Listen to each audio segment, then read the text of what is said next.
Hey guys, it's Nancy. So I am going to show you the second CKHG unit that we're doing. I'm doing 2 units simultaneously, and if you missed the previous video on lessons in economics, it's a grade 2 unit, go and check it out.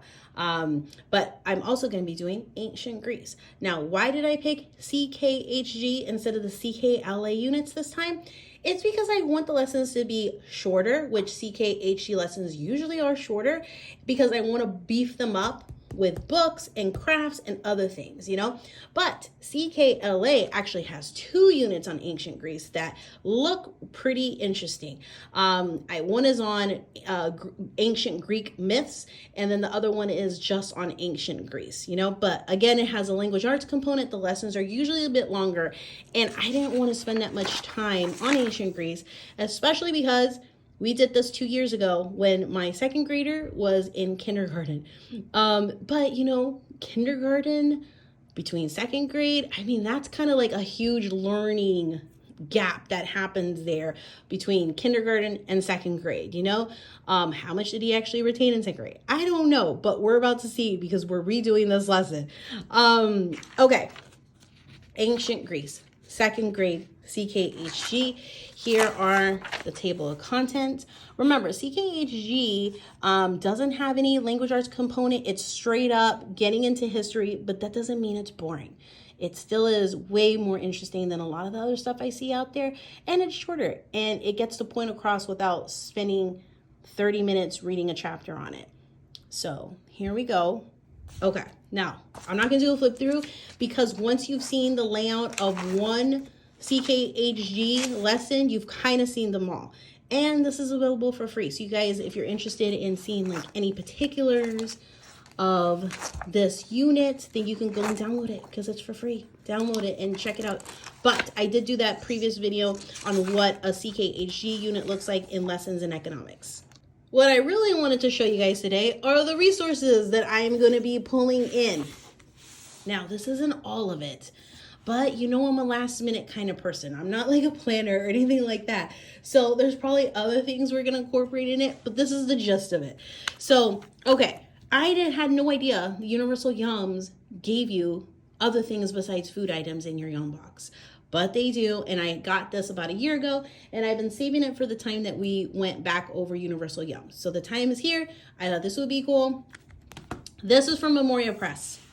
Now, I have to talk about this like a little bit because I am not 100% a fan of this particular one, but I bought it, and so I want to use some of it, but we're not going to be using all of it. We're going to be using maybe 10% of it. I think it's a little bit more advanced from where we're at right now. If your child is really into Greek myths and all that kind of stuff, then this would probably be right up your alley. My kids are semi into it, but not as much. So if you have a kid who's super into it, then you may want to get this.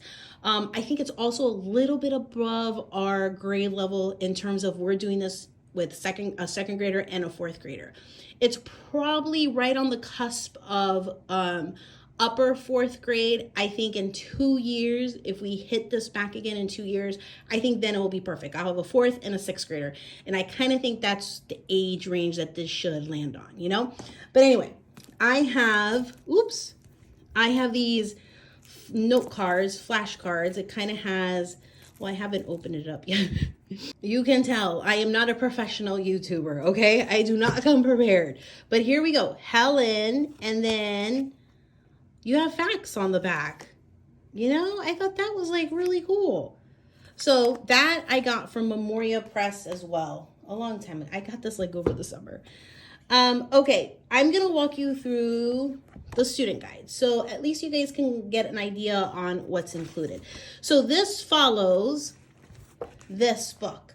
So for every chapter in here, you have a corresponding work page and worksheets, vocabulary work, all that kind of stuff in here.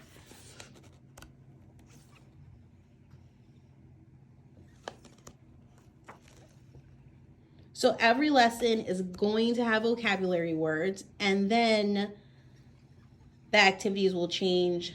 Your questions, you're always going to have your reading comprehension questions and vocabulary. But as far as activities, they're going to change chapter to chapter. And then the teacher's guide looks exactly like this, except the answers are filled in. So if you're strong on your Greek myths, then you can probably save yourself the money and not even get the teacher's guide. And I'll show you what that looks like. See, it's exactly like the student book, except it has the answers filled in. Okay, so that's that, and that follows this book, and I will do a flip through this one since I'm here and I have it.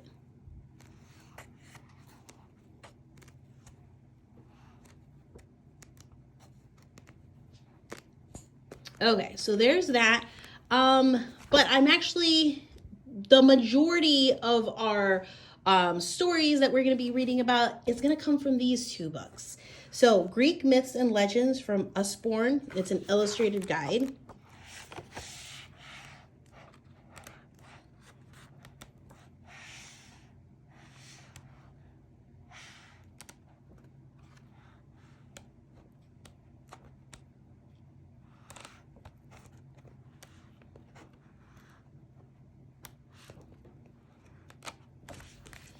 And this one, another Usborne book of Greek myths.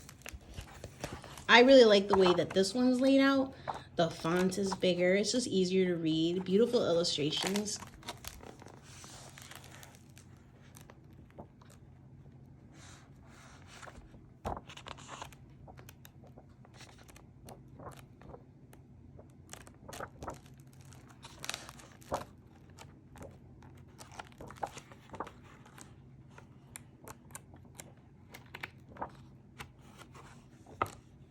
Okay.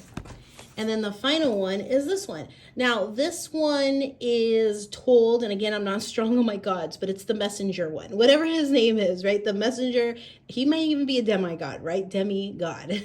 I don't even know if he's a full-blown one, but I believe it's the messenger god. And as he delivers a message all across, what is the name of the underworld? See, I need these lessons. Whatever, he goes to Hades, I think, right? And then he may go to other places.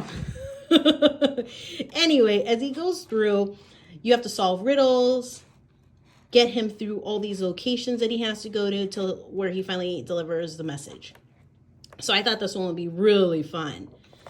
Okay, and then last but not least is the crafts I'm gonna do. So I am a very last minute type person. I don't really plan ahead. I don't really have this like, in the summertime, I didn't go through and plan like the things that I'm going to do and all the things. So this weekend, literally like just earlier today, today's Sunday, earlier on today, I went on Pinterest and I'm like, okay, let's look up ancient Greece activities. And I pulled up 3 that I was really interested in. So what I do is I take a screenshot and then I just print it out. And then I keep it with my stack of books or else I'm going to forget about it. Okay, so we're going to do this one. We're going to do this with paper mache. I think this one's so fun. And again, here you go. I just stapled all the things I was going to need. The directions, the recipe for paper mache, some examples, and there you go.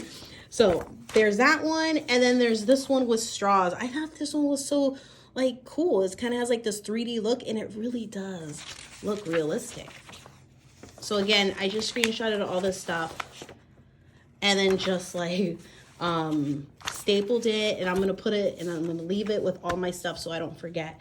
So there you go, guys. I just wanted to share some of the resources I'm gonna be pulling in and using for our ancient Greece unit. Let me know if you have any questions. Subscribe if you like these unprepared videos. Bye, guys.